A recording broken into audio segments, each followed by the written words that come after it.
sometimes you can multitask, and sometimes you can do a lot if you are something, if that's something that you're motivated about, and if that's something that you want to do.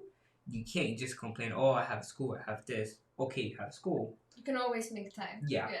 You can spare You time. just have to prioritize, and when you prioritize things, you also have to give up other things because you can't really have it all.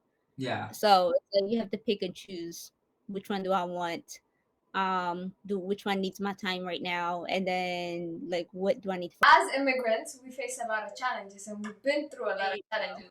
Some experienced it, you have experienced it, some of our watchers probably have experienced it. Um, so as those challenges aren't the same with others, like our challenges, at least my challenges is different from his. It's different from, Yeah, and it's different from yeah. anyone. And why do you think is that those differences make it more important, becomes more unique, I guess. Yeah, our difference, we have shared experience, which is being an immigrant, right? So meaning that we all left our home to come to someone else's home. That's just shared experience. And then depending on where your family status is in the country that you're in, I think that's where the different experiences come from. Like, so if you had family here already who's already established, financially like more secure, then your experience will be a bit different than someone who came to the country and had to start from nothing and build again. They'll face a lot more struggles. But in the middle of it, we all go through a lot of like identity crisis because now you're having to adapt to a new culture, new language, new food, new smells, new social setting, new values. Like all these changes are happening, and it's making you question like, well, I was taught to think this way and operate this way when I was back home. Here, they're telling me to not think that way. So, what does that mean? Like, where do I stand? So that's where a lot of the struggle comes from, and I think that's why our parents always struggle with teenagers, because our parents are holding on to their like cultural values and like so tight. And then when you're like a teenager, when you're young, when you come here, like it's easy for us to adapt to the change of wherever country that you're in, what that change has to offer. And then that's when like a lot of conflict happens because they're like, no, you're not going to think like this is not who we are. And then you're like, no, you need to open up your mind and think this way. Or like, oh, I'm just experimenting to see like how I'm going to like exist in this new space I call my new home now.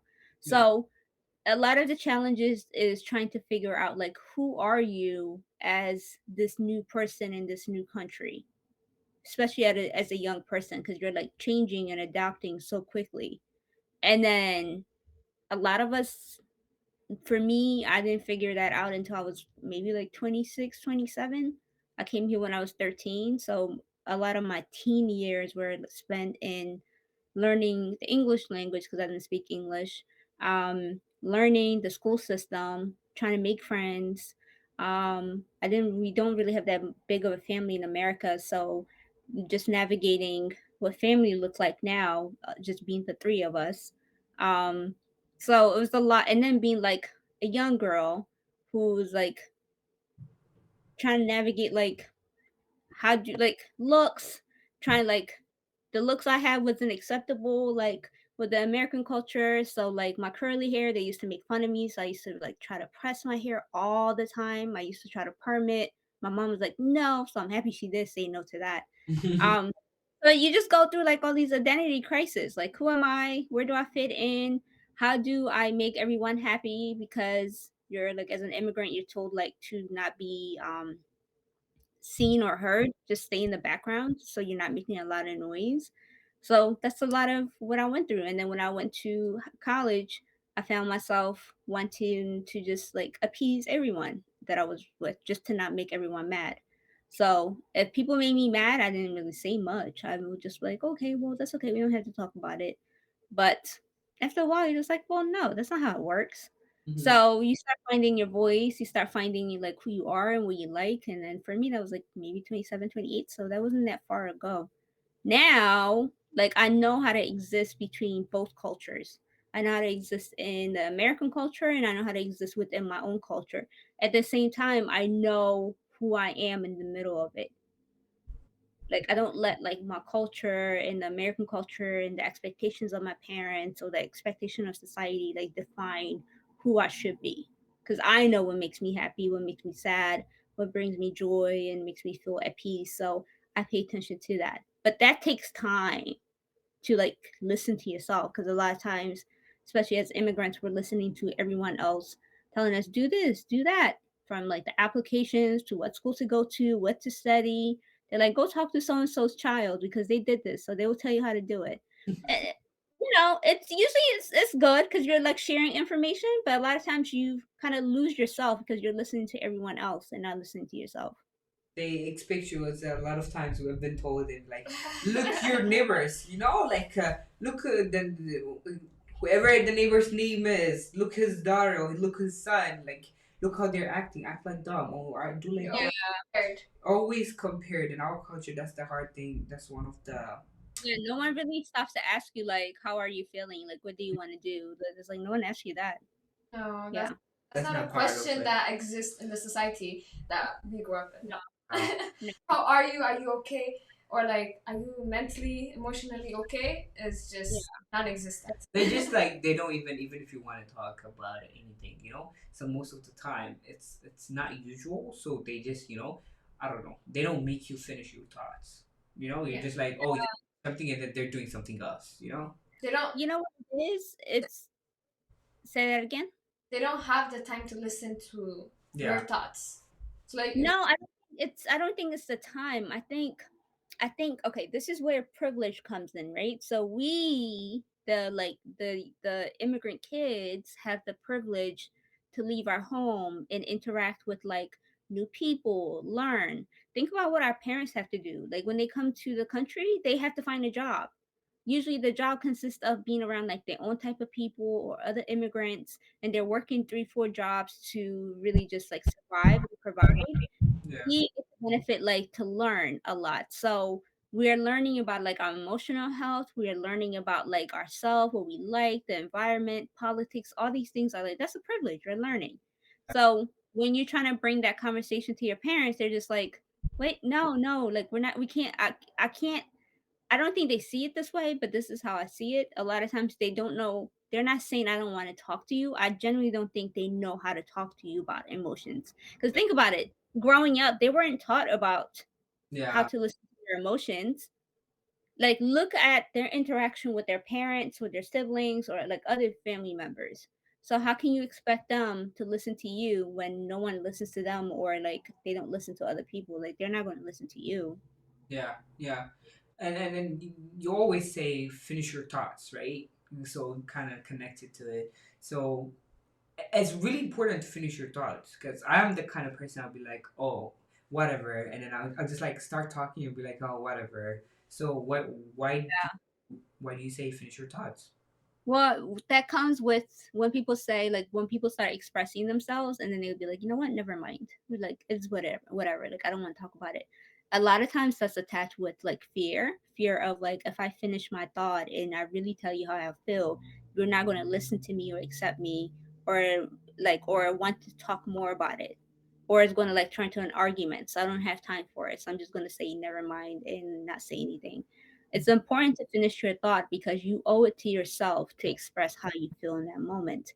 And when you don't do that, what happens is you hold on to it. Something else will happen, you hold on to that. Something else will happen, you hold on to the other part. And then one day that person will like spill milk.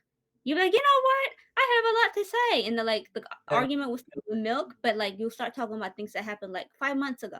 So Mm-hmm. it's very important to take time to express how you feel in a way the other person can receive it. She I like said, the way take she time. says it. Yeah, she said take time, It takes us to the No, last point. no, she said it first, Okay. Do one thing at a time. Yeah, she Could said it. be. She said it in the beginning of the podcast. She Yeah. said taking one thing at a time. She just gave us a good summary in the beginning of everything we're gonna talk about. I know. So, And we're just making her talk in details about it. So so Yeah. she started it, so let her finish it with Okay, what so- do you mean by take one Yeah. thing at a time? So a lot of times when we have ideas that like we want to do for ourselves, like a lot of times, if you're like me, I'm a very like idea person. Like I'll have like honestly like 7 ideas at the same time of what I want to do. And then what happens is I get overwhelmed when I start like trying to do every single one of them all at once, because it requires a lot of time and attention and research. And then I get overwhelmed and I shut down and I don't even do none of it. Yeah. So like all these great ideas are like being pushed to the side, and then I'll forget about it. I'll feel terrible about myself for not doing it. And then time will pass, and then more ideas will come, and then I'll try to use the same tactic, try to do like 7 different projects all at once. It never succeeds. So when I say like one thing at a time, prioritize like literally what you need to do at a time. For example, like if one of your like goals for yourself is to lose weight, you're not going to work out 5 hours a day. Mhm. So it's like, how do you change your habit? If you've been eating cake and ice cream and like junk food, I'm looking at you, Adonay. Like Yeah, everybody. if Mm-hmm. if you are trying to like, so the first thing to do is like, okay, maybe let me go buy some fruits, because like I'm not going to give all my ice cream away, but I'm going to start incorporating like fruits. So instead of eating like 5 different candies today, I'll Yeah. take 2 out and I'll eat fruit, and then whatever the case might be. So just have a system to think about all the ideas that you have, prioritize it. Like, what do I need to do?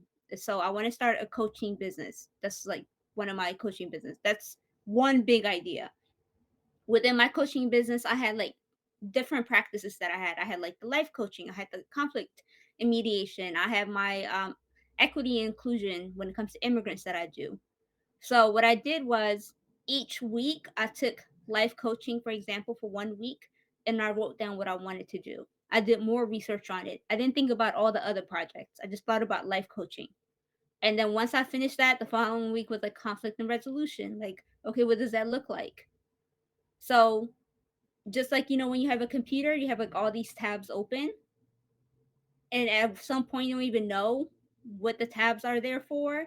That's how our brain is. Like we have like all these tabs open in our brain. You're just like, oh, I'm just overwhelmed now. I don't want to do anything, so I'm just gonna like go to sleep. No, like one tab at a time. You open the tab, use that tab for whatever reason you opened it for, close that tab, and then open another one. So do things one thing at a time. Listen to your capacity and your limits. Actually, when you talk about tabs, actually, I have multiple tabs opened, and always it's different. No, I swear to God, because sometimes if I want to focus, let's say I had to do some chemistry work and I had to do some bio work too. It's all due tonight. What I do is sometimes I open them at one tab, like at one place, and then there's multiple tabs open.